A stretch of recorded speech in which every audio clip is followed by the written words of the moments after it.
Hi అండి, welcome to Anita foods. ఈరోజు నేను ప్లెయిన్ పలావ్ ఎలా చేయాలో చూపిస్తున్నాను. దీనికోసం సన్నగా ఉన్న బియ్యం తీసుకుని 2 గ్లాసులు బాగా వాష్ చేసేసుకుని కొద్దిగా నీళ్ళు వేసి నానబెట్టుకోవాలి. ఇప్పుడు స్టవ్ ఆన్ చేసి కుక్కర్ పెట్టుకుని 1 స్పూన్ ఆయిల్ 1 స్పూన్ నెయ్యి వేసేసుకుని అది కాగిన తర్వాత మసాలా దినుసులు ఉంటాయి కదా, చెక్క, లవంగాలు, అలాగే బిర్యానీ పువ్వు, బిర్యానీ ఆకు ఇవన్నీ కూడా వేసేసుకుని ఇవి కాగిన తర్వాత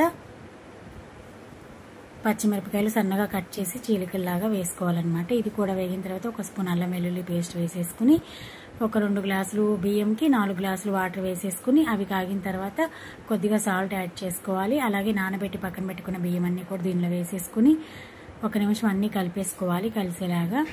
ఇప్పుడు ఉప్పు అది చెక్ చేసుకోవచ్చు అనమాట వాటర్తో. సో ఇప్పుడు కొద్దిగా పుదీనా, కొత్తిమీర ఆకు చల్లేసి మూత పెట్టి విజిల్ పెట్టుకుని 3 విజిల్స్ వచ్చేదాకా ఉంచుకోవాలి. పక్కన మనం చికెన్ కర్రీ ప్రిపేర్ చేసుకుందాం. దీనిలోకి బాగుంటుంది. చికెన్ కర్రీ ఆల్రెడీ మన యూట్యూబ్ ఛానల్లో ఉందన్నమాట. సేమ్ అలాగే చేసుకుని పక్కన పెట్టుకోవాలి. ఇప్పుడు కుక్కర్ విజిల్స్ వచ్చేసింది. మూత తీసి చూసుకుని అన్నం చెక్ చేసుకోవచ్చు. ఇలా ఉడికిందనమాట. దీన్ని నేను చికెన్ కర్రీ అలాగే గోంగూర పచ్చడితో సర్వ్ చేసుకున్నాను.